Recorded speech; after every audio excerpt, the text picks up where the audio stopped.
Dan ini kalau tidak diselesaikan akan terus menghambat karir dia dimanapun dia berada. Nah, bagi yang sudah senior paham tentang konsep ini, niatin Pak ini untuk Bapak ya sharing dengan anak-anaknya, terutama anaknya yang sudah bekerja gitu. Ya. Dan terkait tema-tema seperti ini, motivasi, rasa percaya diri, tentang bagaimana bersikap dalam kehidupan, itu harus bapaknya yang menyampaikan. Karena kalimat bapak itu Allah beri keberkahan Pak. Ada kekuatan di situ. Ya. Wabil khusus urusan-urusan akidah. Ya. Jadi niatin ini Pak untuk sharing Pak ya. Dengan anaknya juga dengan timnya. Bagi bapak yang memang bismillah dengan izin Allah sudah menjadi pimpinan leader di perusahaannya tempat bekerja gitu. Baik ya, kita mulai. Harga diri lelaki adalah bekerja. Jadi sesungguhnya seorang di antara kalian membawa tali-talinya dan pergi ke bukit untuk mencari kayu bakar yang diletakkan di punggungnya untuk dijual sehingga ia bisa menutupi kebutuhannya adalah lebih baik daripada meminta-minta kepada orang lain, baik mereka memberi atau tidak.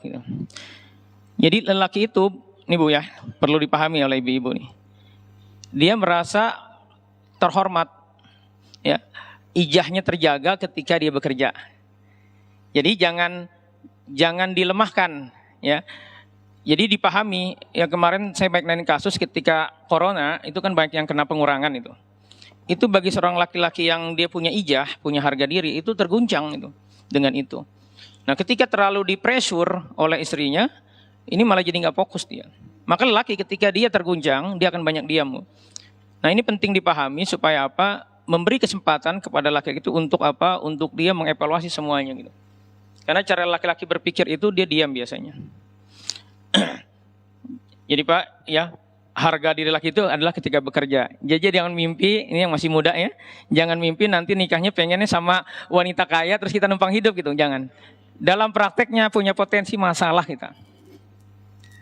Karena perempuan Bu, ya ketika dia punya penghasilan lebih besar dibanding suaminya, itu rasa egonya gede gitu, cenderungnya dominan. Itulah kenapa dalam Islam tuh perempuan nggak dijadikan pemimpin. Karena kenapa kecenderungannya perasaannya, emosinya yang bermain gitu. Ya, jadi pastikan ini ditanamkan Pak ke anak-anak kita bahwa harga diri lelaki itu adalah bekerja. Ya, di saat dia malas bekerja, di saat itulah dia kehilangan harga dirinya. Ya, jadi jangan sampai kita punya pikiran malas. Ya. Dan sesungguhnya keutamaan mencari nafkah ini merupakan adalah kewajiban kita sebagai laki-laki untuk mencari nafkah. Ya sudah banyak bahasannya, nanti slide ini saya share bisa dibaca gitu. Tapi satu poin yang ingin saya sampaikan bahwa ketika kita pergi bekerja, niatkan itu adalah menjalankan perintah Allah, niatkan ibadah. Maka pakai adabnya, berangkat keluar rumah, berangkat kerja itu kita berdoa. Sehingga kita niatin ini karena Allah, sehingga kalau ajal kita sampai di tengah jalan terjadi sesuatu, ya, insya Allah kita dalam kondisi husnul khotimah. Gitu. Jadi mencari nafkah itu adalah kewajiban, perintah Allah. Dan Bapak Ibu semuanya hidup di sini dalam rangka kita menjalankan perintah Allah. Dan satu poin nih Pak, ketika kita memaksimalkan bekerja mencari nafkah, maka itu, ya kata Rasulullah, lebih baik dari sedekah apapun gitu. Ya. Rasulullah mengatakan, ini dari Abu Hurairah, ya.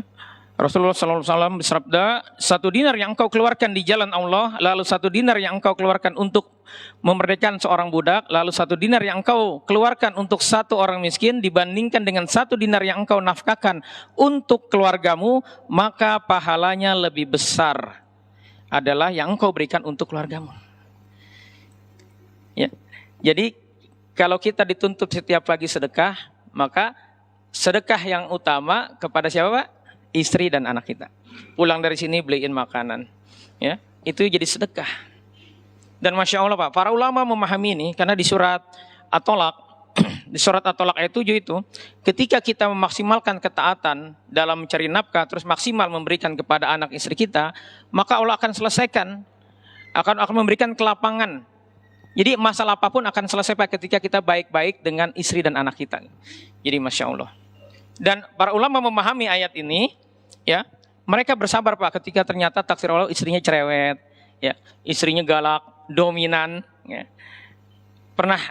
Saya pernah nyampaikan di sini kisah Abu Muslim Al-Khulaimi yang dia bersabar dengan perilaku istrinya, ya, yang kurang soleha, dia bersabar dan takdir Allah doa-doanya jadi mustajab. Ini banyak kisah-kisahnya para ulama yang dia bersabar dengan istrinya dan Allah beri dia keberkahan. Ini poin pertama yang penting dipahami. Sehingga kita nanti tidak salah niat ketika kita mencari nafkah gitu. Dan bagaimana kita memakai harta ya, hasil dari kita bekerja. Nah, hal yang penting Pak, ketika kita bekerja, karena ini adalah bagian dari ibadah kepada Allah, maka luruskan niat kita. Kita evaluasi Pak, untuk apa kita bekerja? Ada dua, ya. Ketika kita bekerja itu, yang pertama niatnya mencari uang. Ini boleh, karena memang kita punya kewajiban dari Allah untuk mencari nafkah gitu. Tetapi kalau bisa jangan sekedar ini. Yang kedua adalah bagaimana kita belajar terus, terutama yang masih muda. Banyak sekali anak-anak muda zaman sekarang ya, itu selalu melihatnya dari jumlah gaji. Jadi pengennya kalau pengen sekarang kan bagaimana santai tapi hasilnya maksimal gitu. Nah ini subat pemikiran. Nah penting bagi kita Pak, para ayah ini meluruskan itu. Bahwa semua itu ada prosesnya. Dalam Islam itu tidak ada namanya passive income. Semua itu harus bekerja. Ya terbukti kan, orang-orang yang sudah kaya sekalipun mereka tetap aja punya hal yang dia lakukan untuk dia memenuhi kebutuhannya.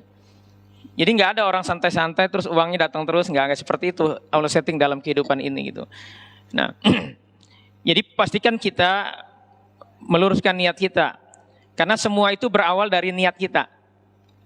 Nah, jadi tentukan dari awal apa niat kita yang sebenarnya dalam bekerja. Tadi yang benar apa Pak? Ya kita mencari nafkah dan terus bertumbuh dengan belajar. Ya. Jadi jangan berniat kerja hanya sekedar uang. Karena kalau tujuan uang di dunia ini disetting sama Allah. Kullu man alaina fan. Semua itu, apapun itu panah. Kita berharap punya gaji 3 kali lipat dari gaji sekarang. Nanti sampai gaji itu, ya, misalkan gaji tadi 10 juta jadi 30 juta. Nanti setelah kita punya itu, beberapa bulan kemudian kita akan merasa tetap aja kurang. Itulah kehidupan gitu. Maka kalau motivasinya hanya sekedar uang, ini nanti saat usia di atas 40, ya. Apalagi kalau ini bukan passion kita ya. Nanti kita bahas nih terkait tentang passion ya. Karena ini penting. Ya. Nanti di atas 40 kalau semata-mata niatnya karena uang itu tidak lagi memotivasi. Kenapa? Karena tadi hidup itu seberapapun uang kita pasti judulnya kurang. Karena kita punya nafsu. Jadi ini penting disampaikan Pak, ya, ke tim kita, ke anak-anak kita, bahwa jangan bekerja hanya karena uang. Niat bekerja untuk ibadah dan terus tumbuh dengan belajar hal baru, cara baru dalam bekerja, teknologi baru, metodologi baru, dan belajar berbagai hal untuk membantu proses kerja kita. Nah ini ada sebuah hasil survei unik nih. Ini kaitannya tentang mental ya. Jadi karyawan-karyawan baru itu selalu ditanya, mengapa kita ingin sukses bekerja? Rata-rata jawabannya lihat Pak, karena ingin berkarir, karena ingin diri lebih baik, karena ingin gaji lebih baik, ya, demi masa depan, ingin punya rumah, ya, ingin bahagia di hari tua. Lihat Pak, ya ini hasil survei ya. Lihat niatnya semuanya karena dirinya kan. Tapi kita lihat, ya 98% ini kan menjawab demi kualitas hidup yang lebih baik untuk dirinya sendiri. Tetapi ironinya begini, banyak karyawan berkeluh kesah, tidak semangat karena apa? Masalah dengan bosnya, masalah dengan atasannya, atau pihak lain yang tidak sesuai harapan. Ya. Artinya apa? Mereka menggantungkan masa depannya kepada sikap orang lain yang tidak bisa dikendalikan olehnya. Contoh begini, berani gak Pak bilang begini Pak? Nah, masa depanmu kayaknya suram nak. Kenapa ya? Gitu kan? Karena bos ayah payah, nggak keren, nggak asik. Teman-teman ayah juga gitu. Berani Pak ngomong begitu sama anak kita Pak? Diketawain kita. Padahal tadi niat awal bekerja untuk dirinya sendiri, untuk keluarganya demi hidup yang lebih baik. Tetapi ketika kinerjanya nggak maksimal, ya, selalu ngeluhnya apa? ngeluhnya karena orang lain. Bapak Ibu sekalian, di dunia ini disetting sama Allah. In asantum li anfusikum. Jika kamu berbuat baik, profesional, ya, maka kebaikan itu akan balik kepada kita. Enggak peduli lingkungan kita enggak baik, kalau kita tetap baik, kebaikan terus yang kita dapat. Kita akan terus dapat keridhaan Allah, pahala untuk bekal akhirat kita kalau kita tadi tetap senantiasa dalam kebaikan. Tapi kebalikannya kata Allah, wa in asantum falaha.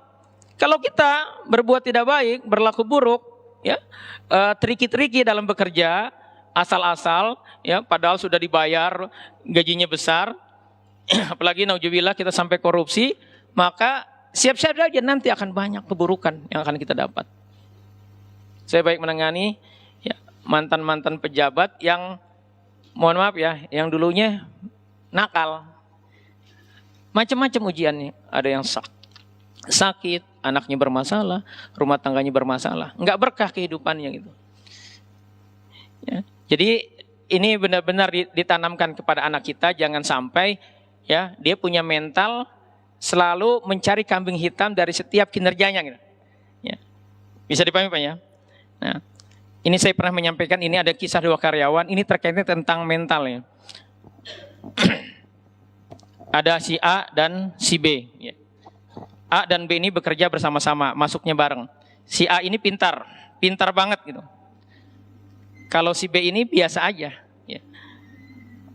Tapi 5 tahun kemudian, ternyata yang sukses, yang jadi manajer, jadi leader adalah si B yang biasa-biasa aja. Kenapa? Karena si B ini kan biasa-biasa aja. Ya, harusnya kan si A yang jadi leader, yang jadi manajer gitu. Tapi kok kenapa si B yang sukses? Nah, ini terkait tentang daya tahan, tentang mental. Ya. Karena mental A dan si B ini berbeda. Si A ini memang pintar, tapi dia nggak tahan orangnya. Maksudnya nggak tahan apa? Nggak tahan terhadap masalah, terhadap persoalan-persoalan di tempat kerjanya. Ya. Punya atasan yang galak, ditegur dikit, baper langsung, marah. Ya. Apalagi kalau orang pintar itu kan apa Pak paketnya Pak? Ada rasa bangga diri, ujub. Orang ujub itu biasanya egonya gede. Pengennya semua orang tunduk sama dia. Padahal dia karyawan baru. Ya. Ditegur bos, nggak seneng.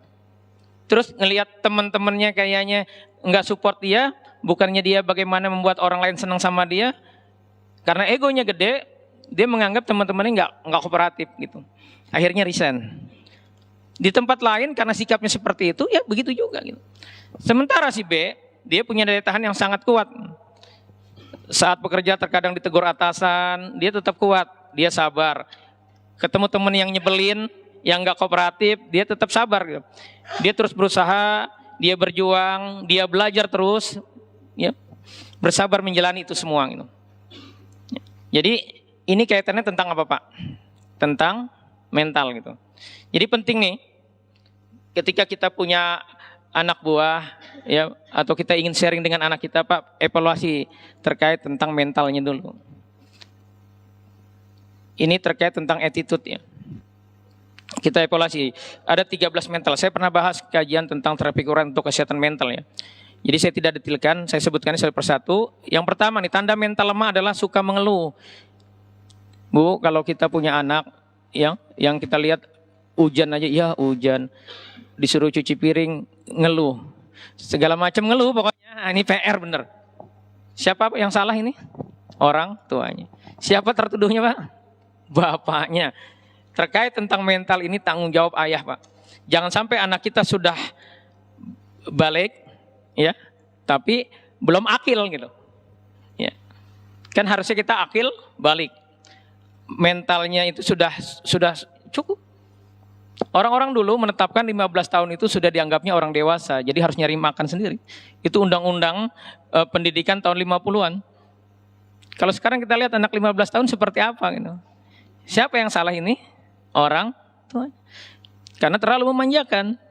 Ya. Apalagi kalau bapak takdirnya dulu hidupnya susah. Akhirnya belajar, semangat, cita-cita ingin jadi kaya, sukses Allah takdirkan, ya, atas izin Allah bapak sukses. Maka bapak berprinsip begini kadang-kadang ya, anak saya nggak boleh susah seperti saya. Semua difasilitasi. Anak-anak yang tumbuh seperti itu mentalnya lemah. Akhirnya nanti masa tuanya saat dia dewasa nggak kuat mentalnya, baperan, merasa terfasilitasi. Saya kemarin ada kasus seorang ibu curhat. Kenapa? Karena anaknya sudah nikah, ya. Dia dikomplain sama anaknya, anaknya sedih. Mama kenapa dulu nggak ngedidik saya supaya mandiri, bisa cuci piring, bisa masak segala macam. Kenapa? Karena ternyata takdir Allah, dia punya suami nih, anaknya si ibu ini punya suami, suaminya punya kebijakan nggak boleh pakai pembantu. Gimana tuh, Bu? Ini jadi masalah, jadi anaknya marah terus ke mamanya, menyalahkan mamanya. Kenapa? Karena nggak mendidik dia sehingga siap gitu. Padahal kata mamanya ini suaminya mau bantuin gitu. Tetapi ini kan kaitannya dengan apa? Dengan mental gitu. Ya. Jadi penting bagi kita mengevaluasi. Jadi kita evaluasi dari 13 ini ada berapa di diri kita dan di anak kita. Yang kedua, tidak semangat. Pak, bisa bedain Pak ya, orang semangat dengan yang tidak semangat gitu. Terus mudah terpengaruh, pelin-pelan. Ya. Yang 4, kurang percaya diri, kurang pede. Ini mental remaja punya jerawat satu aja. Kenapa sih kok dia nggak pede? Karena dia berpikir, ya Bu, seluruh orang itu memperhatikan dia. Itu mindsetnya remaja itu. Jadi kalau dia jalan misalkan masuk ke sekolahnya, seolah-olah seluruh sekolah itu, orang di sekolah itu memperhatikan dia. Nah, ibu serah. Ya, sikapnya itu nggak kena, rubah dulu mindsetnya. Bahwa orang itu nggak peduli sama kita. Nah, kita evaluasi kurang percaya diri enggak ya. Terus yang kelima, suka mencari perhatian, narsis. Ya.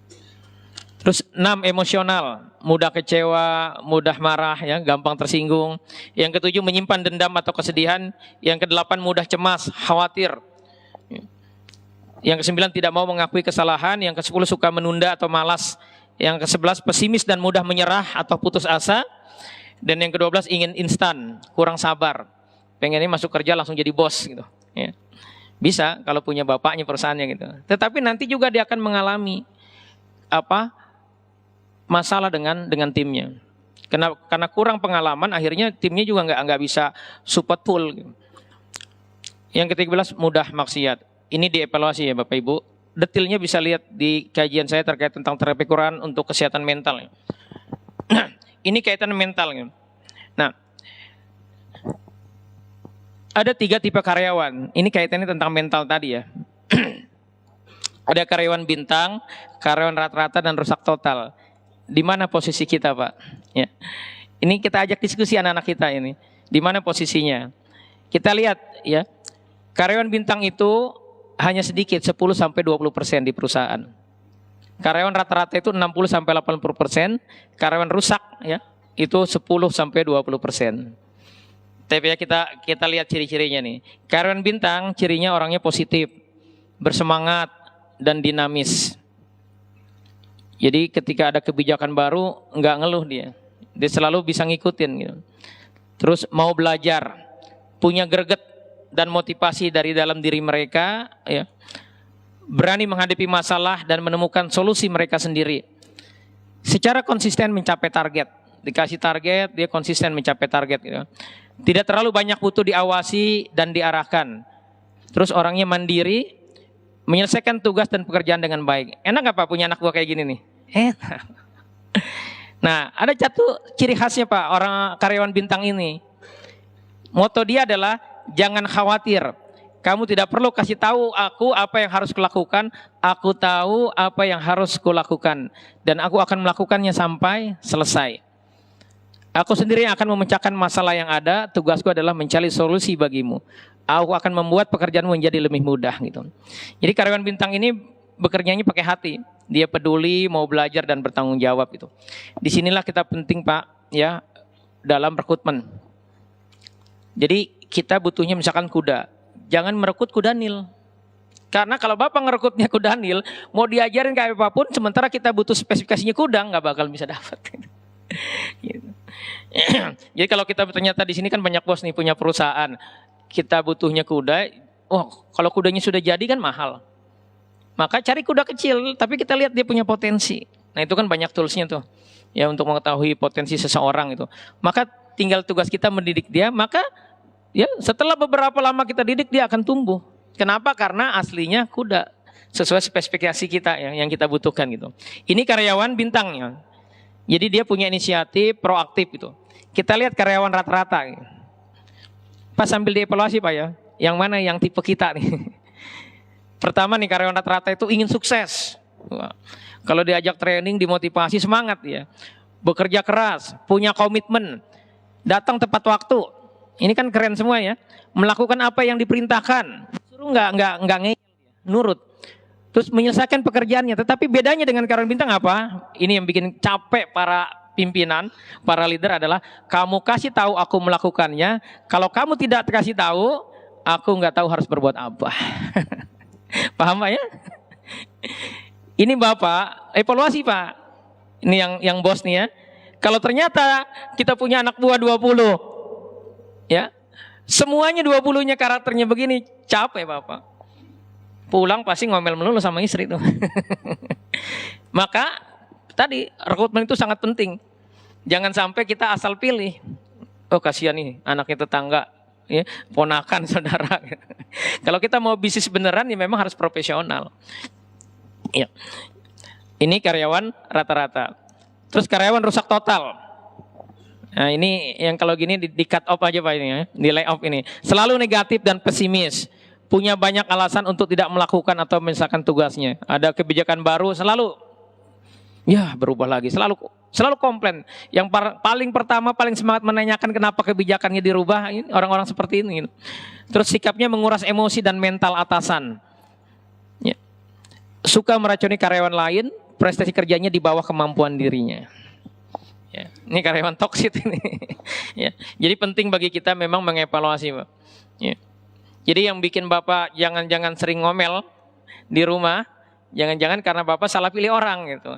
Nah repotnya begini, kalau Bapak kerja di perusahaan-perusahaan besar itu kan anak buah itu diberikan gitu. Ya nanti kita bahas sih bagaimana kita membuat tim itu menjadi chemistry, ya, memaksimalkan kinerja tim. Nah ini semua tadi terkait dengan mental. Jadi karyawan yang sukses itu harus punya 3 ini. Yang terbesar itu harus attitude-nya. Kalau ada orang pinter, attitude-nya buruk, orang biasa aja attitude-nya baik, pilihlah yang attitude-nya baik. Karena skill itu bisa diasah. Ya. Jadi penting bagi kita nih Pak, ya, mengevaluasi, kenali diri kita sendiri. Bagaimana kita mengenali diri kita sendiri? Ini bahan yang harus kita evaluasi. Jawab pertanyaan ini dengan jujur, apa yang membuat Anda bahagia? Apa yang Anda inginkan dalam hidup ini? Apa motivasi hidup Anda? Apa kelebihan dan kekuatan Anda? Dan apa kelemahan dan kekurangan Anda? Ini dievaluasi. Ketika ini tidak kita evaluasi, maka kita akan terus bermasalah. Termasuk ibu-ibu, saya sering sampaikan kan, ibu-ibu itu paling besar ujiannya di mana? Di sisi perasaan. Hati-hati Bu. Kalau ibu ya masih menyimpan kekecewaan, padahal itu sudah 20 tahun, 30 tahun lalu, tapi ibu belum isi pari, belum diputus, itu adalah bom waktu yang ibu nanti akan mudah sekali mudah marah. Ini kebanyakan di ibu. Nah jangan sampai di bapak-bapak punya seperti itu gitu. Jadi penting kita mengevaluasi. Gimana caranya mengevaluasi?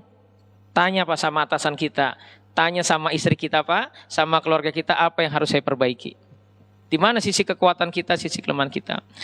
Nah, terkait dengan ini, Allah sudah menjelaskan, kalau kita ingin sukses pada dalam berkarir, hidup di dunia ini sukses, di akhirat sukses, ada 4 syaratnya. Ini syarat calon penghuni surga sebenarnya. Tetapi implementasinya, ya, kalau kita menjalankan ini, maka insya Allah kita akan sukses dimanapun gitu. Kenapa? Karena yang kita lakukan adalah sesuai yang Allah mau. Kata Allah, ada 4 syarat kalau kita ingin sukses. Ya, ini adalah tadabbur surat Al-Imran ayat 133 dan 135. Sampai dengan 135. A'udzubillahi minasyaitonirrajim. Wasyari'u ila magfiratin mir rabbikum wa jannatin arduhas samawati wal ardu uiddat lil muttaqin. Kita diminta bersegera bertobat menuju ampunan Allah, hadiahnya surga seluas langit dan bumi diberikan kepada orang bertakwa. 4 cirinya. Yang pertama, alladzina yunfiquna fis sarai wad dara. Yang mau berinfak di kala lapang dan sempit. Ini dipahami Pak, dalam kehidupan sehari-hari kita jangan bakhil. Kalau kerja jangan hitung-hitungan. Enak gak Pak punya tetangga, punya temen, ya, sama pengurus, tapi hitung-hitungan terus. Suka apa sama orang seperti itu? Enggak suka, Pak. Punya anak buah disuruh gini, bos, ini kan bukan job desk saya.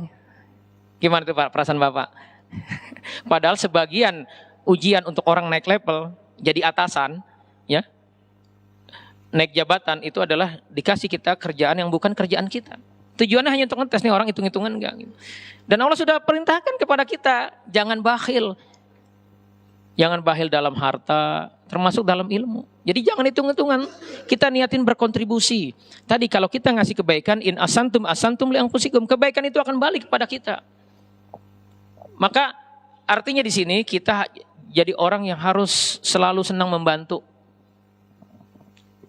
Coba deh kita evaluasi nih. Lihat orang-orang yang disenangi di komplek ini pasti punya karakter ini. Dia nggak hitung-hitungan, dia senang berkontribusi, senang membantu. Nah ini tumbuhkan nih Bang, ke anak-anak kita, ya, mental ini. Karena ini perintah Allah. Ya. Itu yang pertama. Yang kedua, wal kadhiminal ghaiz, mampu menahan marah, nggak pemarah orangnya, ya, nggak gampang tersinggung, nggak galak. Jadi jangan mentang-mentang jadi bos di kantor, bapak galak gitu. Ini orang galak itu ternyata ya karena dia nggak tahu bagaimana memotivasi orang, ya, bagaimana dia membuat orang itu kerja jadi maksimal. Akhirnya strategi yang dipakai ketika kinerja perusahaan tidak tercapai, marah. Karena kurang ilmu. Ya. Karena jarang ikut kajian. Ini. Jadi pastikan kita bukan orang yang dicap oleh keluarga kita, oleh rekan-rekan kerja kita, orang yang pemarah, gampang tersinggung. Jadi harus apa? Harus lembut, harus sabar gitu. Enggak arogan. Kenapa bos kebanyakan pemarah Pak? Kenapa Pak kira-kira Pak? Karena ada rasa ujub.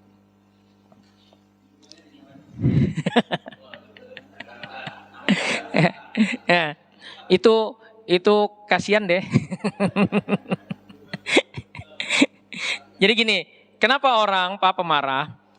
Karena dia merasa lebih baik. Bapak di kantor diomelin bos, nggak berani. Padahal bos yang salah. Kita diem aja. Tapi di rumah istri salah dikit, marah. Apa Pak mindset yang Bapak pakai itu? Karena Bapak merasa bos lebih tinggi. Di rumah istri di bawah kita. Itu rasa apa tuh yang dipakai? Rasa ujub. Gitu. Ini kasihan kalau kita punya mental seperti ini ya. Bangga dengan capaian-capaian dunia kita. Padahal itu sebenarnya adalah ujian ya.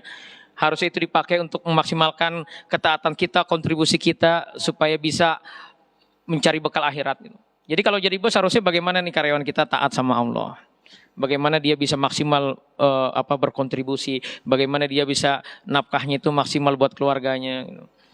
Jadi memanfaatkan itu untuk apa? Untuk mencari ladang amal kita, bukan yang dikedepankan rasa ujub. Karena kalau dikedepankan rasa ujub, kita bangga diri, kita akan terus mudah marah, mudah kecewa dengan sesuatu yang tidak sesuai harapan.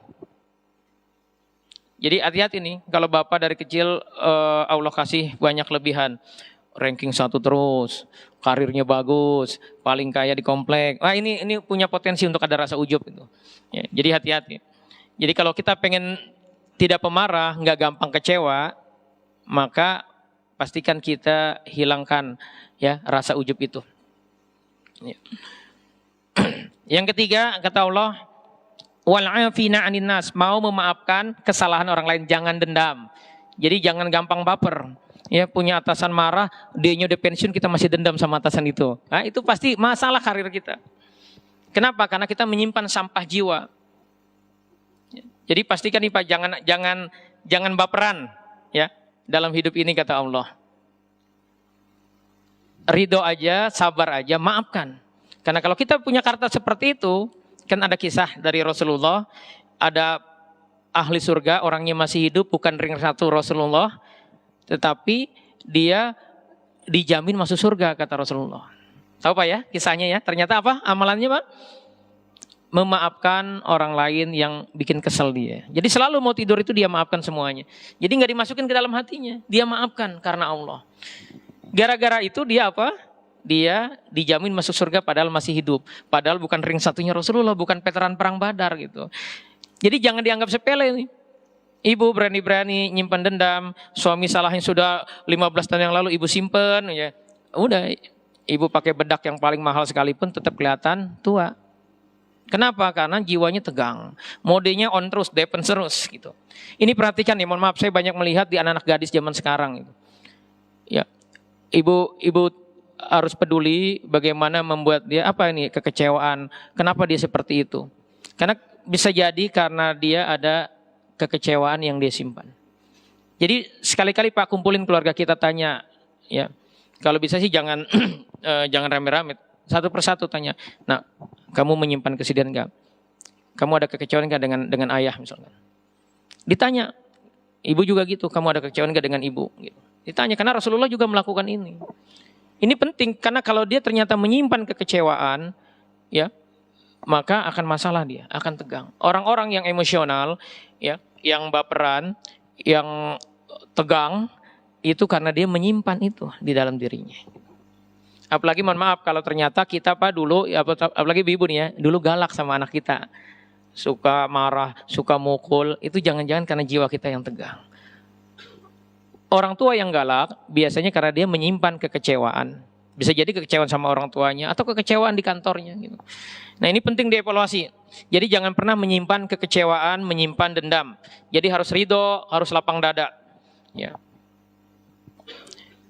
Hal biasa ya, kita kalau di dunia kerja itu pasti ada orang-orang yang memang yang karena dikejar target ucapannya suka nyakitin hati gitu. Nah, kita jangan terlalu banyak baper kalau di dunia kerja. Kita lihat aja ini sesuai gak dengan apa namanya, marahnya benar gak? Marahnya memperbaiki kita gak? Kalau itu memperbaiki kita supaya kinerja perusahaan jadi bagus, kan itu impactnya juga ke kita. Ya.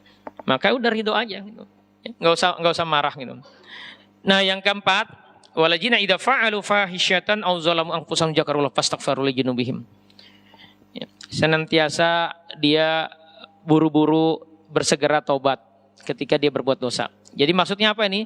Dia senantiasa muhasabah, senantiasa tobat, senantiasa memperbaiki diri. Kalau buat salah, minta maaf. Minta maaf itu Pak, itu sebuah kemuliaan. Ijah kita, harga diri kita akan meningkat kalau kita salah minta maaf. Yang repot kalau kita salah, nyari kambing hitam.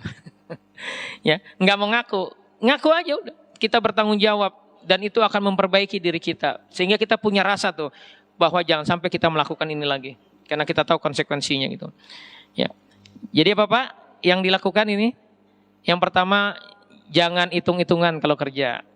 Ya, dalam hidup ini jangan hitung-hitungan, harus maksimal dalam berkontribusi, jangan pemarah, jangan galak, ya harus sabar, harus lembut, tawadu, jangan menyimpan kekecewaan, jangan mudah kecewa, jangan menyimpan dendam, ya.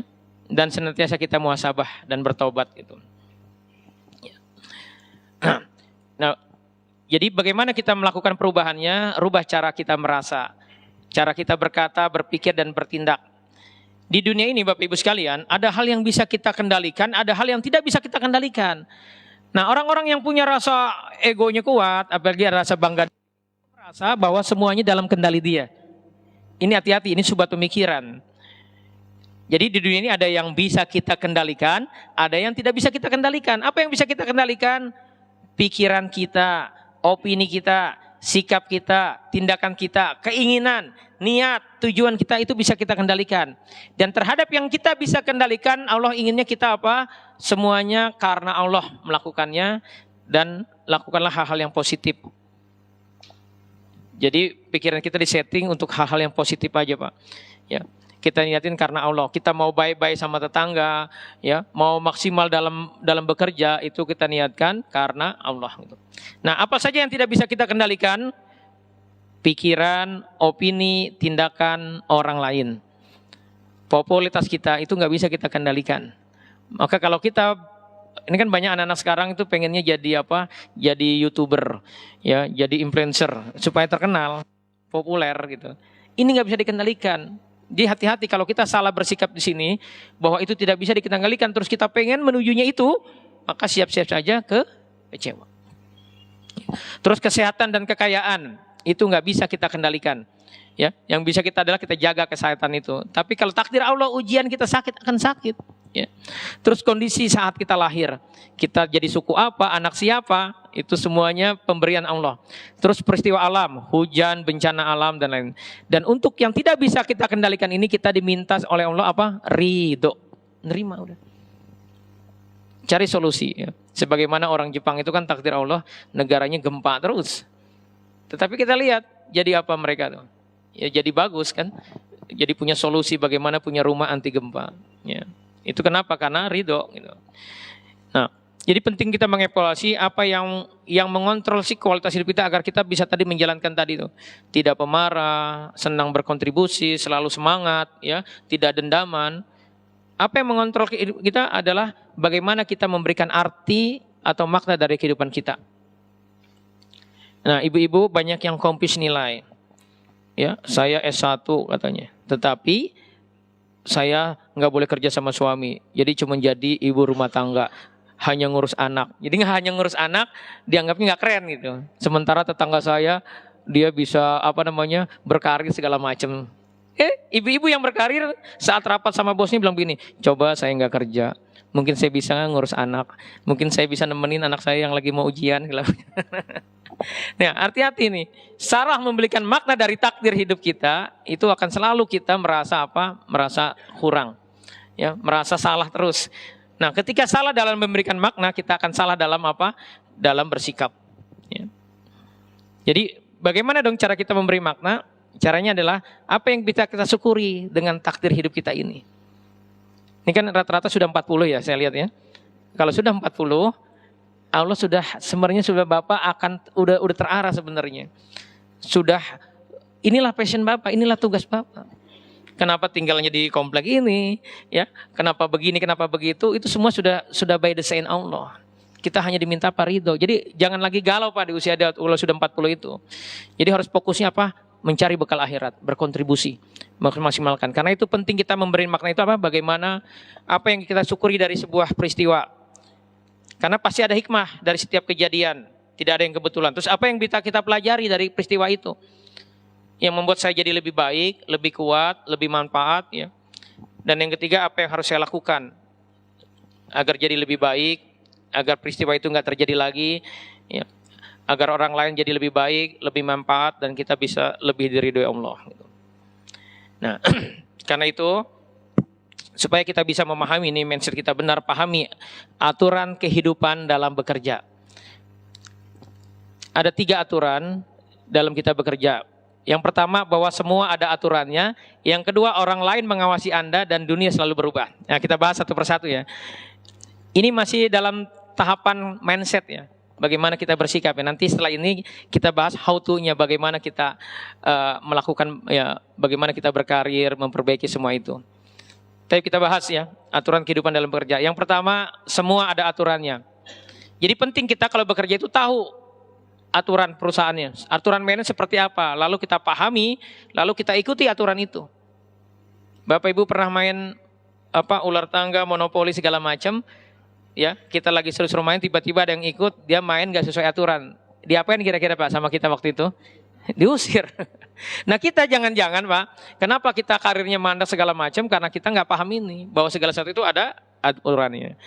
Yang kedua, bahwa orang lain mengawasi Anda. Jadi semua orang Pak, semua orang itu akan memperhatikan kita, tetangga kita, rekan kerja kita di kantor. Itu semua memperhatikan kita. Apa yang diperhatikan? Kata-kata Anda. Tindakan Anda, penampilan Anda akan diperhatikan oleh orang lain. Lalu mereka membuat penilaian tentang diri kita. Ya, tetangga kita, rekan kerja kita, apakah kita profesional, dapat diandalkan, dapat dipercaya, berpengetahuan, mau belajar, kita orang baik apa buruk, ya, kita kooperatif, kita baik hati atau kita sombong, angkuh, ya. Jadi penting bagi kita untuk kita mengevaluasi sikap kita. Kenapa? Karena orang lain mengawasi kita. Jadi penting ya kita semuanya tindak tanduk kita itu kita perhatikan gitu. Nah, aturan yang ketiga bahwa dunia selalu berubah. Nah, ini banyak sekali orang yang sebenarnya potensinya bagus tetapi jadi bermasalah di kantornya, tidak bisa berkarir dengan maksimal gara-gara nggak paham ini.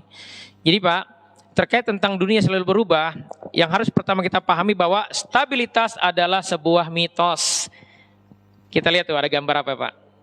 Gambar HP Nokia, HP BlackBerry. Dulu mereka adalah market leader. Tetapi gara-gara dia nggak mau berubah, bahwa stabilitas itu mitos, kita itu harus terus berubah, mengikuti perkembangan zaman. Maka akhirnya tergusur. Paham Pak ya kisahnya Nokia ya? Yang dia ngotot ya harus pakai softwarenya dia, termasuk BlackBerry juga. Ya. Karena ngotot, sementara dunia pengennya yang serba gratis, serba mudah, ya, yang touchscreen, dia nggak mau berubah, akhirnya tenggelam gitu. Jadi dunia akan terus berubah selama kehidupan masih tetap ada. Coba Bapak evaluasi, setiap tahun kebijakan perusahaan pasti berubah. Dunia terus berubah. Tinggal kita bagaimana kita bersikapnya gitu. Jadi segala sesuatu sesungguhnya berubah setiap saat. Fisik kita aja berubah. Dulu masih kenceng kulitnya, sekarang udah mulai ya, jalan dikit pegel. Ya. Jadi bagaimana bersikap terhadap perubahan ini? Terimalah kenyataan ini. Tugas kita adalah berusaha terus menyiapkan diri dan terus belajar gitu. Yang kedua, terkait tentang perubahan ini adalah nyamanlah dengan ketidakpastian dan perubahan tetap. Maksudnya dengan perubahan itu kita jangan menolak. Nah, respon karyawan kebanyakan terhadap perubahan apa? Yang pertama menolak, ada yang menerima, ada yang nyaman, dan ada yang maju pesat dengan perubahan itu. Nah, kita harusnya adalah yang maju pesat, menjadi lebih baik, lebih produktif. Nah, bagaimana kita bersikap Pak? Nyaman terhadap perubahan ini, jangan merasa terancam. Kita itu selalu karena punya kecemasan tadi, mental lemah tadi kan salah satunya cemas, khawatir gitu. Nggak usah khawatir Pak kalau ada perubahan, ada kebijakan baru dari perusahaan, udah tenang aja. Karena setiap kebijakan itu dibuat, ya mungkin idenya bos kita itu adalah pengen meningkatkan kinerja, udah kita tangkap itunya aja, niatnya. Karena kan nanti dia juga harus bertanggung jawab terhadap teknis bagaimana melaksanakan itu gitu. Nanti akan berlaku hukum alam, setiap kebijakan yang tidak sesuai, tidak natural, tidak sesuai fitrah, ya, atau dia punya atasan pengennya maksa aja, maka nanti akan berlaku, akan masalah itu organisasinya gitu. Jadi pertama apa sikap kita, jangan merasa terancam dengan sebuah perubahan, dengan aturan-aturan baru. Yang kedua, lihatlah sekeliling Anda dan antisipasi perubahan yang akan terjadi dalam waktu dekat dan siapkan diri Anda. Apabila perubahan tersebut benar-benar terjadi, kita cukup siap. Dan senyum aja, tenang aja. Dan sebagai orang Islam berdoa, Pak. Semoga kita bisa dapat solusi gitu. Nah, aturan ketiga terkait perubahan itu adalah sebenarnya semua jawaban sudah ditemukan. Jadi nggak usah khawatir sebenarnya. Bagi kita, ya mungkin suatu hal ini baru, belum ada solusinya. Tetapi di belahan dunia lain jangan-jangan sudah ada solusinya. Maka pentingnya kita belajar, cari tahu orang yang tahu permasalahan ini. Nah, kita kebanyakan malas belajar, nggak mau searching, nggak mau. Sekarang kan udah masya Allah ya, dunia itu udah dalam genggaman kita, segala informasi terbuka semuanya. Ya. Maka sebenarnya yang kita takutkan ini bisa jadi orang lain punya solusinya dalam hal apapun. Ya. Bisa dipahami Pak kalimat ini? Jadi kalau ada perubahan apapun tenang aja. Di kantor banyak perubahan jangan dipikirin. Curhat ke istri segala macam, udah makin lemah aja kita akhirnya. Ya. Halo? Ya, bisa dipahami Pak? Ya. Nah, karena itu penting bagi kita profesional dalam melakukan pekerjaan. Bagaimana kita profesional pada dalam melakukan pekerjaan? Pertama, fokus. Jangan jam kerja kita mikirin bisnis kita, mikirin hal-hal lain. Jadi nggak maksimal. Ya. Jam kerja malah update status segala macam. Jadi nggak fokus. Jadi pastikan kita fokus. Kelebihan orang-orang zaman dulu ya, karena belum ada sosmed ya, itu adalah kelebihannya mereka fokus. Jadi segala sesuatu itu dinikmati, dilakukan dengan maksimal. Ya. Yang kedua sesuai potensi. Jadi bekerja profesional itu kita akan profesional maksimal ketika kita sesuai potensi dan kemampuan. Jadi jangan bekerja Pak tadi semata-mata nyari uang. Sebenarnya ini bukan passion kita, tetapi karena gajinya gede kita semangat. Setelah bertahun-tahun, apalagi usianya sudah di atas 40, usianya 50, itu Bapak akan merasa capek nantinya. Kenapa? Karena bukan itu sebenarnya passion kita dari Allah. Jadi pastikan kita bekerja itu harus sesuai passion. Allah katakan dalam Al-Quran, ini terkait passion Pak ya. Jadi penting kita bekerja sesuai passion. Kata Allah, ya, a'udzubillahi minasyaitonirrajim, bismillahirrahmanirrahim. Qul ya'malu ala syakilatihi. Farabbukum a'lamu biman huwa ahda sabila. Jadi katakanlah kata Allah, tiap-tiap orang itu berbuat menurut keadaannya masing-masing, maka Tuhanmu lebih mengetahui siapa yang lebih benar jalan. Ayat ini dipahami oleh para ulama bahwa kita semua punya passion, Pak. punya potensi. Maka bagaimana kita menemukan potensi ini Pak? Ajarin ke anak-anak kita, ada doanya Pak. Di surat Al-Ahqaf ayat 15. Ya. Doanya apa? Robi auzidni an ashkura ni'mataka allati an'amta alayya wa ala walidayya wa an amalan solehan tardoh wa aslihi fi dzurriyyati inni tubtu ilaika wa inni minal muslimin. Ini orang tua harus sering baca doa ini juga Pak. Selain bagaimana kita dapat petunjuk agar bekerja sesuai dengan passion kita. Yang kedua, ini mendoakan keturunan kita ya agar mereka senantiasa dijaga oleh Allah. Jadi ini bagian dari doa yang harus kita rutin bacakan Pak. Ya. Jadi kita minta sama Allah apa? Ya Tuhanku, tunjukilah aku untuk mensyukuri nikmat Engkau yang telah Engkau berikan kepadaku dan kepada ibu bapakku, dan supaya aku dapat berbuat amal soleh yang Engkau ridhoi. Maksudnya yang sesuai Allah mau. Orang zaman sekarang Pak, itu nggak multitasking sebenarnya. Kita punya passion masing-masing. Ya, ada yang jago IT, ya.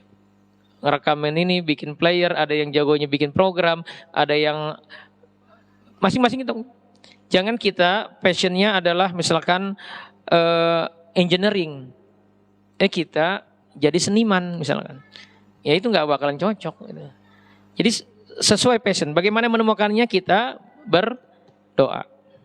Jadi kerja profesional itu harus sesuai passion. Tadi yang saya bilang itu, ya kalau spek pekerjaan kita butuh kuda, ternyata kita kudanil nih. Ya jangan kita paksakan diri. Gitu. Ya. Karena nanti kita akan capek. Apa-apa cirinya sesuai passion, kita melakukannya itu nggak gampang capek. Bahkan nggak dibayar aja kita mau melakukannya. Bisa dipahami Pak ya ini ya? Ya. Terus kerja profesional itu terprogram, atur strateginya. Jadi karir itu memang harus dari awal ya, dicanangkan. Ya. Jadi diatur strateginya. Terus yang keempat, kuasai ilmunya, terus belajar. Dan yang kelima nih yang penting Pak, kerja sama. Nggak ada kita melakukan sesuatu itu bisa maksimal kalau nggak kerja sama, nggak ada. Di dunia ini kita diminta sama Allah untuk kerja sama. Ya, berkolaborasi, berukhuwah. Karena itu penting kita menjaga tadi mental kita. Kalau kita modelnya pemarah, egonya gede, sulit kita untuk kerja sama gitu. Ya. Nah, selanjutnya nih Pak, bagaimana kita menjadi karyawan bintang? Tadi kan targetnya adalah bagaimana kita menjadi karyawan bintang itu. Ada 4 cara. Yang pertama bisa dipercaya, yang kedua mempunyai nilai tambah, berperilaku menyenangkan, dikenal oleh orang yang tepat. Ya kita bahas satu persatu. Yang pertama bisa dipercaya. Kejujuran dan loyalitas adalah modal untuk bisa dipercaya. Ini pastikan Pak dites ke anak kita Pak. Kita suruh dia belanja, lihat uang kembaliannya ditilep nggak? Ya.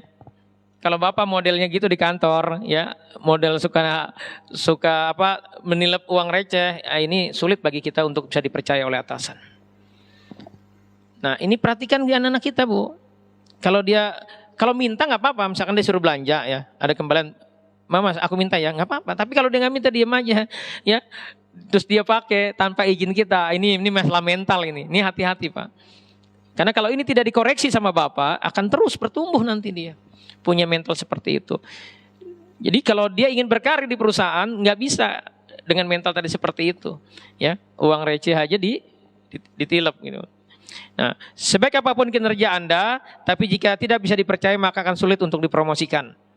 Jadi salah pertama orang diangkat, jadi manajer, jadi atasan, jadi leader, pasti karena apa? Dia bisa dipercaya. Ya. Dan mulai dipercaya dari hal sepele. Ya. Dan selesaikan semua tugas yang diberikan. Dan semua pemimpin karyawan terbaik adalah mereka yang dapat dipercaya. Ini kata kunci Pak. Ya. Yang kedua mempunyai nilai tambah. Nilai tambah itu adalah apa? Di atas rata-rata.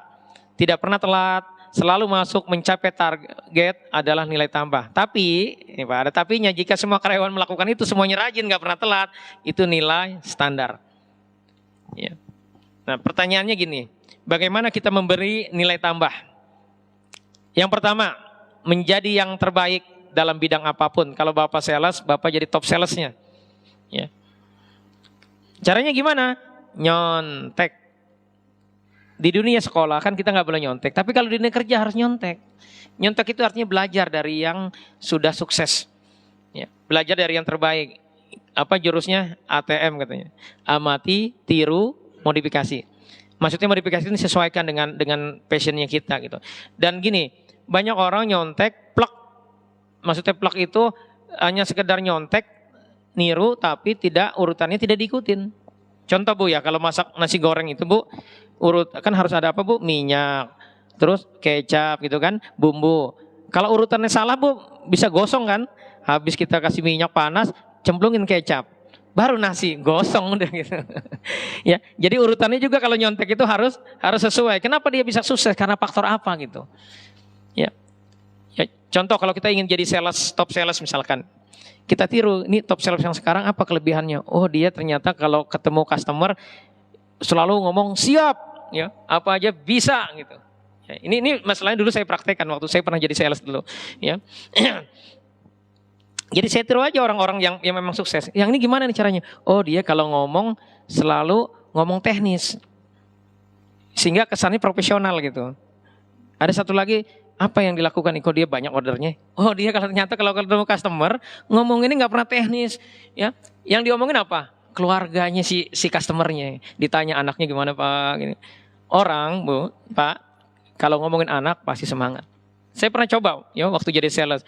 Udah cepetan kemari ya, tapi saya nggak punya banyak waktu ya. Pokoknya maksimal 10 menit gitu.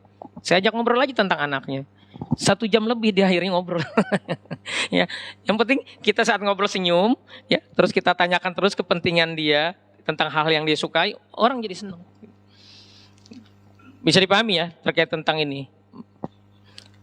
Ya. Yang kedua, bagaimana memberi nilai tambah adalah memberi lebih dari yang kita terima. Nah tadi nih, jangan hitung-hitungan. Kita akan selalu minimalis Pak, dalam harta, dalam apapun, ketika kita minimalis juga dalam bersikap. Gitu. Karena tadi teorinya apa? In asantum li anfusikum. Jadi kalau kita pengen hasilnya maksimal, maka effortnya juga harus maksimal. Seperti bola bekel, kalau kita lempar ke tembok pelan, baliknya pelan. Kalau kita lempar kencang, baliknya juga kencang. Jadi memberi yang lebih dari yang kita terima apa? Karyawan standar, gajinya 100, ngasihnya apa? Effortnya 100. Nah karyawan bintang ini gajinya 100, dia beri apa? 200, beri 400. Bahkan kalau bosnya belum lihat dikasih 1000. Dan gak rugi kita sebenarnya kalau kita maksimal profesional dalam bekerja. Karena kalau ini memang perusahaan yang gak bagus, nanti kita bisa di hire, kita kan bisa pindah di perusahaan yang bisa menghargai kita. Gitu. Nah bagaimana cara membeli nilai tambah? Datang lebih awal. Tapi kalau semuanya datang lebih awal, ini bukan nilai tambah ya, jadi nilai standar. Selalu masuk, kerja lembur nggak hitungan, senang usul positif, ini penting Pak. Kalau atasan-atasan yang dinamis, yang profesional, dia senang punya anak buah itu yang selalu ngasih usul, ngasih ide. Tapi perhatikan kalau ngasih usul itu. Pertama, usul itu harus yang meningkatkan profit. Yang kedua, ini contoh usul-usul yang ini ya, yang positif. Yang meningkatkan profit, yang mengurangi biaya, yang meningkatkan produktivitas, yang meningkatkan market share, yang meningkatkan semangat, yang meningkatkan suasana kerja jadi lebih menyenangkan, tapi ada syaratnya nih. Ini kaitannya dengan mental lagi nih. Pertama bisa diterapkan dan menguntungkan pada akhirnya. Jangan usul ya, tetapi yang nggak positif buat perusahaan itu. Yang kedua disampaikan dengan cara yang baik. Jangan sambil marah, jangan gebrak meja. Ya. Ya. Nah, selanjutnya bagaimana kita memberi nilai tambah, mempunyai itikat mau maju. Tanya pada atasan, apa yang harus kita pelajari lagi sehingga kita bisa lebih kontribusi kepada perusahaan. Nah ketika kita menunjukkan sikap ini, sikap mau maju, terus belajar, maka nasib kita akan jauh lebih baik karena atasan pasti membutuhkan kita. Ya Pak, Bapak senang kan kalau punya anak buah yang selalu seperti ini nih, selalu nanya apa yang harus saya perbaiki, apa yang lagi harus saya lakukan gitu. Ya. Nah, yang ketiga dari bagaimana menjadi karyawan bintang, karyawan yang idaman adalah berperilaku menyenangkan. Ada 3 poin yang harus diperhatikan kalau kita ingin menjadi pribadi yang menyenangkan. Pertama, pakai tata krama. Terus inisiatif menyelesaikan masalah. Yang ketiga, lingkaran malaikatnya. Kita bahas satu persatu nih. Pakai tata krama ini maksudnya apa? Penampilan yang sesuai, rapi, tidak bau. Bapak bagus kerjanya, tetapi mohon maaf ya, bau badan. Nah, ini juga harus diberesin ini, karena orang nanti nggak seneng rapat dengan kita jadi terganggu. Maka kan sudah banyak solusinya sekarang kan. Ya. Terus sopan tutur kata, nggak kasar, nggak pemarah gitu, nggak emosional, terus selalu positif. Ya. Orang akan seneng. Terus yang kedua, bagaimana kita berperilaku menyenangkan, inisiatif menyelesaikan masalah. proaktif dan tuntas. Jangan begini Pak, kita muntang-muntang banyak jasanya, lalu setiap kita itu selalu ungkit-ungkit prestasi. Senang Pak kalau di rapat tuh ada orang-orang yang banggain dulu saya begini. Senang nggak Pak? Nggak senang. Ya, jadi terus juga jangan membela diri ketika kita ada kesalahan, bukannya minta maaf, malah kita ungkit-ungkit prestasi kita zaman dulu. Orang itu nggak senang. Maka yang harus kita lakukan apa? Selalu kita proaktif ini ngasih solusi. Jadi gini, banyak orang karena tadi mental yang pertama ya, kata Allah kan jangan bakhil, jangan pelit, jangan hitung-hitungan. Kita selalu hitung-hitungan. Kita merasa begini nih, kalau kita berbuat baik begini, wah enak bener dong teman saya gitu. Nanti kerjaan dia saya yang apa istilahnya itu, saya yang handle ya. Berarti saya nambah kerjaan dong, dia sementara gajinya sama. Nah kalau kita model kayak begini hitung-hitungan, maka sulit kita akan menjadi karyawan bintang, menjadi karyawan idaman. Maka kita lakukan niatin karena Allah. Selama kita punya waktu, kita bisa ini tidak mengorbankan kinerja kita, nggak apa-apa kita bantuin yang lain. Bahkan semakin banyak skill kita sales tapi kita jago juga dalam hal apa? Dalam hal produksi, engineeringnya, dalam hal purchasingnya. Maka potensi kita untuk menjadi pimpinan itu sangat tinggi. Selanjutnya adalah bagaimana kita berperilaku menyenangkan adalah lingkaran malaikat. Selalu positif. Jadi maksudnya begini, jangan sampai kita kejebak dalam lingkaran setan. Bos kita marah karena kinerja kita buruk, kita marah juga gitu. Ya. Udah ini akan selalu jadi lingkaran setan gitu. Maka hal seperti ini putus Pak. Kalau bos malah dengerin aja gitu. Dengerin marah, kita lihat nih memang karakter dia yang buruk atau memang kita yang salah. Ya, jadi jangan marah kita balas marah gitu. Ya apalagi adu argumen terus kita banggain masa lalu kita gitu. Ini enggak baik ya. Ini sama aja kita menghambat karena biar gimana pun atasan kita itu dia yang menentukan nanti karir kita. Maka kita niatin kerja itu ibadah karena Allah, kita berbaik-baik aja. Jadi lingkaran malaikat udah kita diam aja, udah kita ngaku aja salah, kita tunjukkan aja. Karena ini Pak, hal yang sering kali membuat kita kalau kita mentalnya nggak positif, selalu karena kita mentalnya hitung-hitungan, kita merasa berat kalau ternyata ya kebaikan kita itu belum dihargai. Padahal ya saya melihat orang-orang yang dia sebenarnya kerjanya nggak bagus, rikit-rikit, terus dia dipercaya gitu. Karena nepotisme ya. Akhirnya yaudah tersingkir juga. Kenapa? Karena hukum kehidupan itu begitu. Ketika kita tidak memberikan kebermanfaatan, ya kita contoh aja nanam pohon mangga misalkan dia nggak berbuah-buah, pasti bapak tebang kan. Begitu juga kehidupan. Tetapi kalau kita terus bertumbuh, maksudnya kita selalu positif, baik, maka pasti hasilnya akan baik. Makanya ini jangan niatin karena ingin sekedar uang, tetapi niatin kita dalam rangka apa? Ibadah, mencari nafkah. Karena mencari nafkah itu adalah kewajiban kita kepada Allah. Nah, selanjutnya yang keempat, bagaimana kita menjadi karyawan bintang? Dikenal oleh orang yang tepat. Ini kalau perusahaan besar ya. Jadi jangan bapak hebat tapi mohon maaf yang kenal cuma satpam yang tahu bapak hebat. Jadi pastikan astatan kita, rekan-rekan kerja kita tahu bahwa kita itu ya positif. Jadi kita pastikan punya positioning atau kesan positif, ya bahwa kita adalah orang yang bersahabat, bisa diajak kerjasama, orang yang rendah hati, orang yang wibawa, orang yang sopan. Ini sisi bagaimana kita menjadi karyawan. Nah, bagaimana kalau kita adalah seorang leader atasan? Bagaimana kita memotivasi tim? Yang pertama nih Pak, tim harus chemistry. Bapak kalau punya tim, si A sama si B anak buah kita itu sering ribut, kita lihat nih nggak tegur-teguran, ini ngerusak Pak. Tugas Bapak lah memperbaiki itu semua. Ditanya kenapa dia bermasalah gitu. Jadi tim itu harus chemistry, harus sehati, sejiwa, kompak. Kalau tim aja udah nggak ngobrol, nah ini bahaya. Kita rugi Pak sebagai atasan gitu.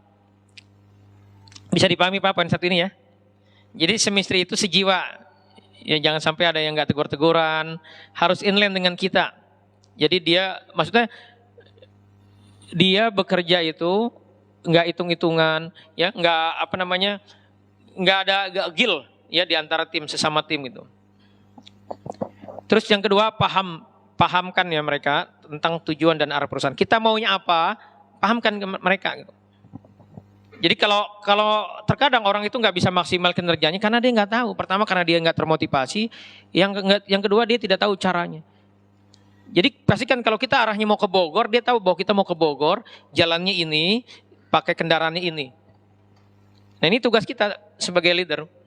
Yang ketiga, komunikasikan tugas dan target secara jelas. Ya. Nanti kita bahas ya, tugas dengan. Terus yang keempat, bangun lingkungan kerja yang positif.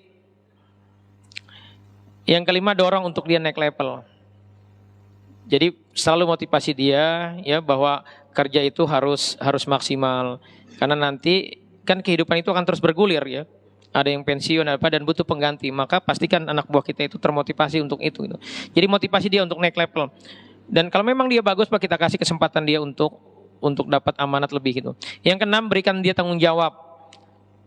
Yang ketujuh, jadi gini, berikan tanggung jawab itu jangan semuanya kita yang ngerjain.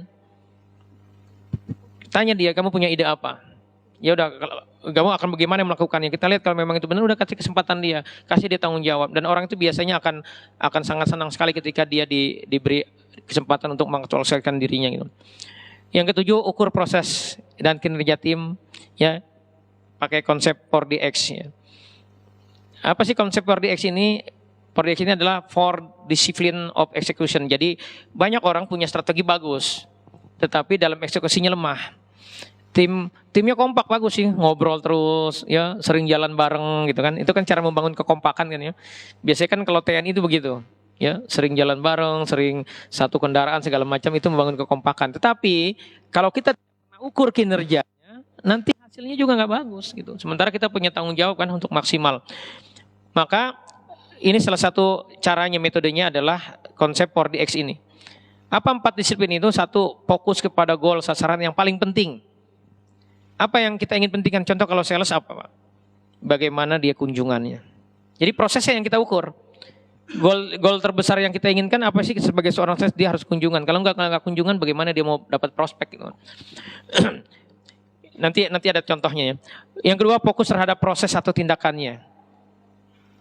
Yang ketiga, buat scoreboard kinerja tim yang memotivasi. Terus evaluasi kinerja secara berkala dan rutin. Contoh begini, Pak. Apa yang paling penting misalkan? Contoh kalau kita pengen punya tujuan menurunkan berat badan dalam 3 bulan sebanyak 20 kilo gitu. Misalkan gitu, ya.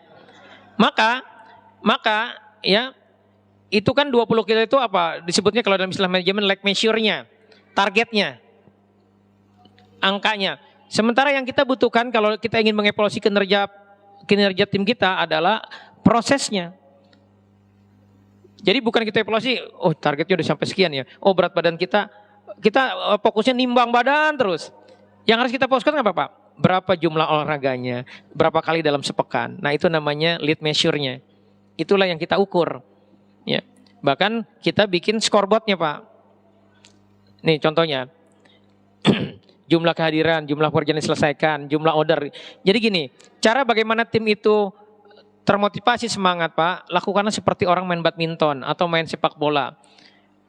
Pemain badminton itu sadar gak, Pak, dia lagi diawasin? Dia tahu gak skor dia? Tahu. Maka Bapak bikin scoreboard, tempelin di ruang yang terlihat, kita gak perlu marah, Pak. Dan kalau jadi atas itu jangan galak, karena nanti Bapak bisa masalah ya, punya penyakit degeneratif, bisa sakit jantung Bapak. Kalau Bapak sering pakai gayanya marah gitu. Nah, jadi kita bikin urutan. Yang terbagus kita kasih gambar piala. Yang terburuk kita kasih tuh, Pak. Kodenya macam-macam gitu. Pernah tim saya itu ekstrim bikin gambarnya tengkorak. Udah, karena dilihat oleh banyak orang kan malu dia. Wah, skor saya jelek nih periode ini 3 bulan ini. Secara 3 bulan biasanya ada recognize, ada apresiasi. Ya, 3 terbaik dikasih hadiah. 3 terburuk diminta komitmennya di depan umum. Ini gimana nih? Apa yang kamu mau lakukan 3 bulan ke depan untuk memperbaiki kinerjamu? Kan dia pasti ngomong tuh. Kalau ngomongin depan umum, kira-kira dia bertanggung jawab nggak, Pak? Bertanggung jawab, insya Allah gitu.